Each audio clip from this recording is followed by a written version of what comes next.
Sahabat Indonesia, saya hari ini akan membahas tentang Jokowi dan relawan Jokowi.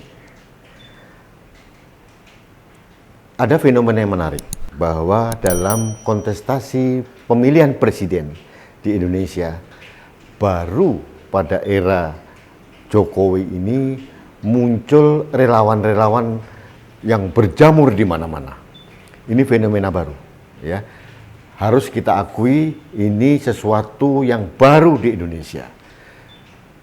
Pada saat kontestasi presiden sebelumnya belum ada relawan-relawan ini muncul. Yang ada partai bergerak dan kemudian ada beberapa kelompok yang bergerak, tapi tidak semasif pada zaman Presiden Jokowi.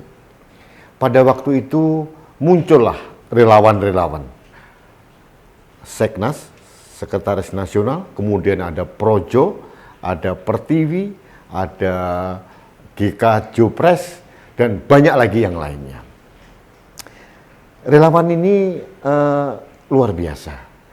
Ada dua kelompok relawan yang saya golongkan. Ada dua golongan kelompok relawan. Yang pertama, organ relawan yang konvensional atau organik. Yang kedua, muncul fenomena baru. Muncullah relawan-relawan dari alumni perguruan tinggi dan beberapa SMA di Indonesia. Saya sebut aja mereka adalah organ relawan intelektual. Jadi ada dua, organ relawan organik dan yang kedua, organ relawan intelektual. Pada era Jokowi, dua organ relawan ini berjibaku masuk ke seluruh grassroots di Indonesia, mulai kelas atas, menengah, dan bawah. Ini fenomena menarik, ya. Pada saat pemilihan presiden digabungkan dengan pemilihan legislatif, partai hampir tidak berperan dalam pemilihan presiden karena partai lebih sibuk dalam pemilihan legislatif. Yang terjadi, penggait suara justru dilakukan oleh para organ relawan tadi, baik relawan organik maupun relawan intelektual. Ini yang terjadi dalam dua periode pemilihan presiden. Nah, setelah Presiden Jokowi menang, mulai tahun 2014 sampai tahun 2019, kemudian menang lagi untuk periode kedua tahun 2019-2024, ada fenomena menarik. Bagaimana kita menelaah hubungan antara Presiden Jokowi dengan para relawan ini? Relawan ini masih die-hard sampai hari ini, pembela Presiden Jokowi. Tapi akhir-akhir ini saya melihat ada fenomena menarik. Ada beberapa relawan yang mulai bersuara berbeda. Dulu begitu gigih mendukung Presiden Jokowi, yang berikutnya mulai mengkritisi ini. Ada kelompok relawan yang mengkritisi secara objektif. Sebagai contoh, ada kelompok relawan yang mengatakan bahwa soliditas Kabinet Indonesia Maju kurang solid katanya. Ada beberapa figur yang tidak tepat dengan berbagai analisa 1, 2, 3, dan 4. Ini bisa saja menjadi debatable, ya. Tapi ini yang terjadi. Ada juga kelompok relawan yang terang benderang mengatakan bahwa Jokowi sudah mulai meninggalkan relawan.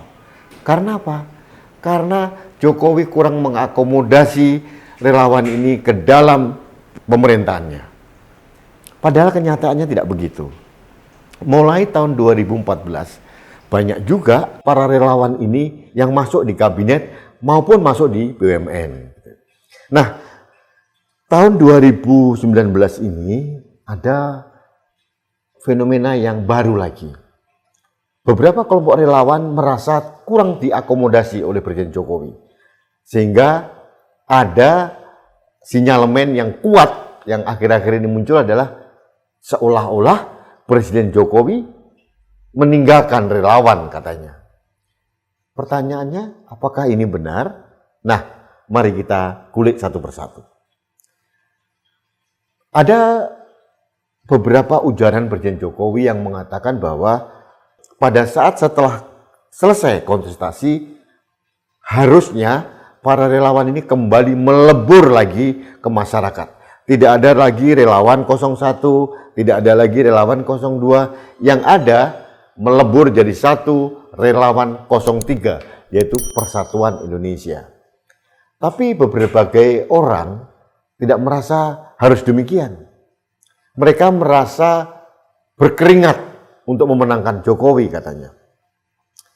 Di sisi lain, para relawan Jokowi ini juga melihat beberapa figur dari kelompok dulu lawan Presiden Jokowi pada saat kontestasi justru diakomodasi menjadi anggota kabinet dan juga beberapa menjadi komisaris di berbagai BUMN. Contohnya komisaris utama PT Asabri itu adalah pentolan dari Partai Gerindra dan ada beberapa BUMN yang lain seperti itu. Pertanyaannya, apakah tidak ada relawan Jokowi yang diakomodasi menjadi komisaris BUMN? Ada, banyak sekali. Banyak sekali, saya tidak bisa menyebutkan satu persatu. Ada juga pimpinan relawan yang diakomodasi masuk dalam Kabinet Indonesia Maju. Contohnya, Budi Ari Setiadi, Ketua Umum Projo, sekarang jadi Wakil Kementerian Desa. Nah, tapi ternyata tidak cukup. Beberapa hari terakhir muncullah geliat di grassroots relawan.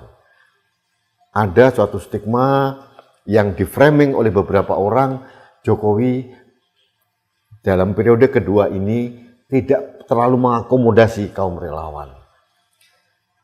Jujur saya agak prihatin ya.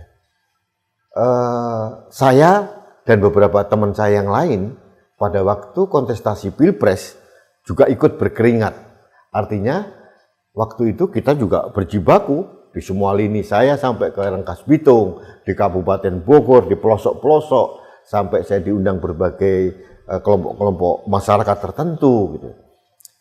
Tapi waktu itu motivasi saya dan berbagai teman saya yang lain itu adalah kita ingin menyelamatkan Indonesia. Jangan sampai Indonesia ini dikuasai oleh kelompok-kelompok yang pro dengan ideologi khilafah. Bukan sekedar memenangkan Presiden Jokowi. Apakah lawan dari Presiden Jokowi berideologi khilafah? Bukan seperti itu. Saya tahu persis Pak Prabowo dan Pak Sandiaga Uno tidak berideologi khilafah. Beliau berdua sangat nasionalis. Tapi tidak bisa dipungkiri, kendaraan besar dari kelompok Pak Prabowo waktu itu banyak ditumpangi oleh organ-organ kelompok-kelompok yang pro dengan ideologi khilafah. Ini yang kita khawatirkan, jangan sampai terjadi di Indonesia.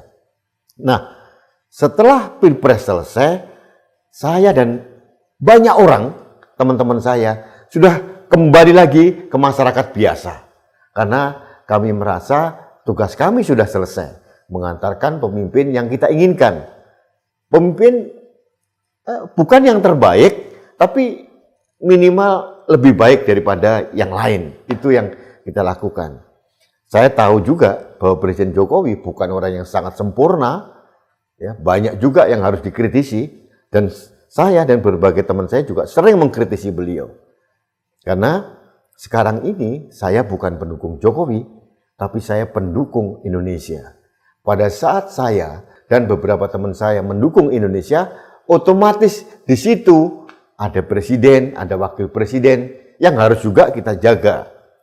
Kita akan menyuarakan kekritisan kita sekuat-kuatnya, sekeras-kerasnya, tapi kita juga akan menjaga jangan sampai pemerintah ini dijatuhkan di tengah jalan. Ini yang kita lakukan sekarang. Tapi ternyata beberapa relawan tidak berpikir seperti itu. Mereka berpikir seolah-olah harus diakomodasi di pemerintahan, baik secara formal di pemerintahan sebagai pejabat atau di komisaris di BUMN. Kalau saya bicara tentang BUMN, ini adalah organisasi semi swasta sebetulnya. Harus profesional, harus mempunyai kualifikasi yang memenuhi syarat. Kalau orang tersebut, entah relawan, entah bukan relawan, entah siapapun yang qualified untuk memenuhi direksi maupun komisaris BUMN, tidak ada masalah. Tapi kalau hanya sekedar relawan, tidak mempunyai kualifikasi untuk jabatan itu, lebih baik jangan juga dipaksakan jadi komisaris. Jadi sahabat Indonesia, ini keresahan saya. Kecil memang, bahwa seharusnya para relawan, namanya juga relawan, rela, ikhlas gitu. Harus ikhlas berdiri di sisi yang seharusnya. Pada saat pemerintah Presiden Jokowi sudah selesai, mari kita dukung dari luar. Ya.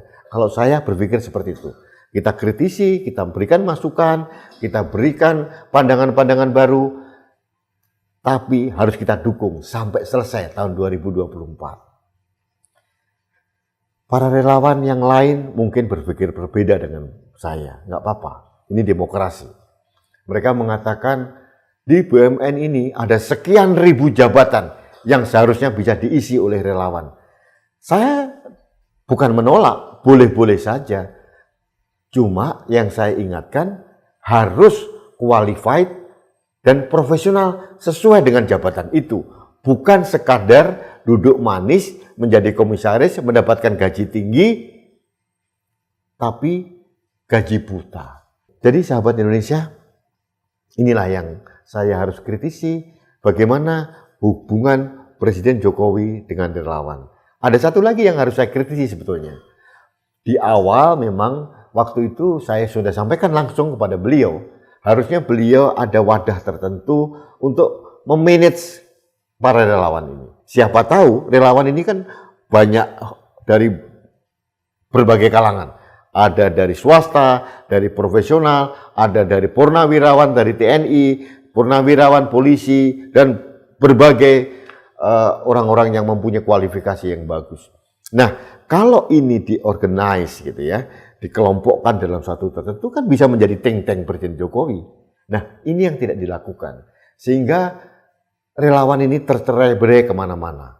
Dulu, pada periode pertama Presiden Jokowi menjabat, di KSP itu ada Deputi 4 yang mengorganize para relawan. Tapi kelihatannya di periode kedua ini saya belum nampak seperti itu. Mungkin pemerintah lagi fokus menangani pandemi COVID-19, mungkin. Tapi seharusnya relawan ini bisa ditampung dalam suatu wadah besar sebagai apa? Sebagai think tank, bukan sekedar diberikan jabatan dan diberikan gaji, tidak. Tapi diwadahi, ya. Kalau perlu relawan kelompok sebelah ditampung juga untuk memberikan masukan. Jadi nantinya Indonesia tidak selalu terpolarisasi menjadi dua kubu seperti sekarang. Sangat melelahkan bukan? Kalau kita selalu berantem, sampai kapan kita seperti ini? Baik sahabat Indonesia, demikian opini saya tentang Jokowi dan relawan. Mudah-mudahan ini menjadi perspektif baru untuk membangun hubungan yang harmonis antara Presiden Jokowi dengan mantan relawan. Kalau saya sekarang mengatakan bahwa relawan ini seharusnya masuk ke dalam masyarakat menjadi relawan NKRI. Itu lebih nice menurut saya. Baik sahabat Indonesia, demikian opini saya. Jangan lupa like and subscribe Kanal TV Anak Bangsa, penyuara kebenaran untuk menjaga Indonesia. Sampai ketemu lagi, salam damai, Rudi Eskamber.